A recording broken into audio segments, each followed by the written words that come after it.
Je suis Marie Sellier, je suis auteure, j'écris des livres pour les enfants depuis une trentaine d'années et en particulier j'ai écrit beaucoup de livres d'art. J'ai été invitée par la ville de Dijon pour accompagner la réouverture du musée des Beaux-Arts de Dijon, qui est un lieu absolument extraordinaire, et pour faire travailler des classes autour des œuvres des musées. Donc c'est un projet assez ambitieux puisqu'il englobe 12 classes. Je ne fais pas ça toute seule, je fais ça avec Béatrice Fontanelle qui est auteure de livres d'art aussi, comme moi. Mais c'est pas ça les un dentier. Non, mais tu lui as mis un dentier alors que c'est un enfant. Je m'appelle Béatrice Fontanelle et je suis un vieil auteur jeunesse. Les enfants disent auteuse, livreuse, écrivette, que j'aime beaucoup. L'idée aujourd'hui, c'était de les faire travailler sur une œuvre d'Odilon Redon, qui est un artiste secret, merveilleux, symboliste, pas évident à découvrir, et sur un pastel qui représente l'enfant devant une aurore boréale. Les enfants vont arriver tout à l'heure, je vais les accueillir, et aujourd'hui cette séance va être moitié plastique, moitié écriture. Je les avais fait travailler sur la figure de l'ange, sur un tableau de Camprin, Robert Camprin, qui est un des chefs-d'œuvre du musée. Nous avions abordé les thèmes du bien et du mal, donc cette fois-ci ils vont avoir un travail plastique autour du diable, et ils vont imaginer un dialogue entre l'ange et le diable.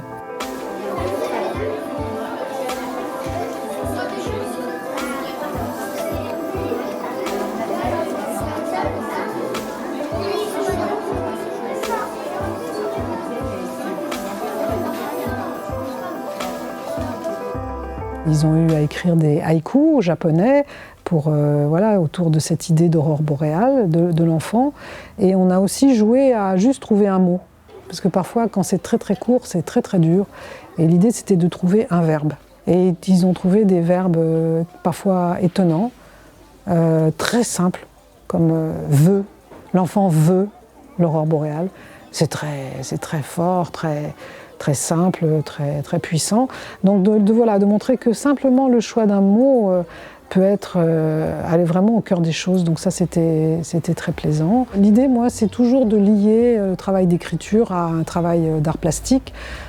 Parce que d'abord, en plus, écrire, c'est une forme de dessin. Quand on écrit, on dessine.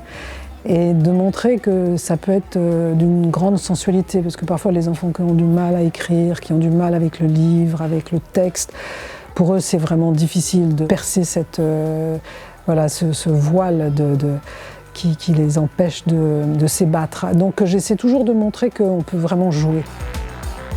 La difficulté de l'écriture, c'est que en fait, les enfants imaginent que ça vient, l'écriture, que ça vient comme ça, et que si ça vient pas, c'est dramatique. Non, l'écriture, c'est un travail. Il y a certains qui se dépêchent d'écrire quelque chose pour combler le vide. Et puis, il y a ceux qui, au contraire, peuvent être paralysés, en fait.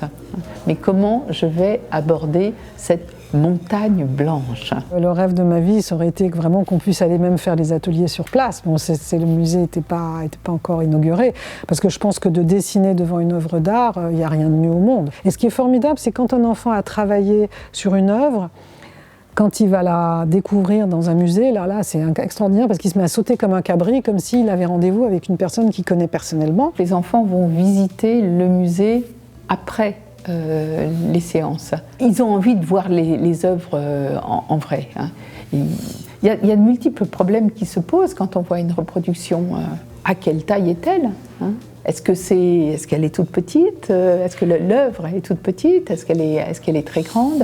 Une sculpture, on peut tourner autour, j'aimerais bien la voir par derrière, etc. Le but, c'est que les enfants aient envie d'aller au musée, qu'ils s'y sentent en fait comme chez eux. Et que ça fonctionne peut-être un petit peu comme un jeu de piste. Je vais traverser les salles du musée et je vais retrouver les œuvres sur lesquelles j'ai travaillé. J'espère que tous les enfants iront au musée, tous. Moi, j'ai 2 buts quand je fais ces rencontres. Un, c'est qu'ils s'inscrivent pour la vie à la médiathèque. C'est d'abord vraiment ça mon objectif. Et qu'ils réussissent à amener leurs parents et qu'ils réussissent à amener leurs copains qui n'ont jamais mis les pieds à la médiathèque. Moi, c'est mon seul objectif.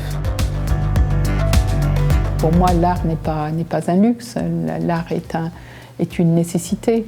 C'est important pour vivre. En fait, ça aide à vivre. C'est comme une fenêtre qui s'ouvre sur de la beauté, mais pas uniquement de la beauté, l'étrange, l'autre.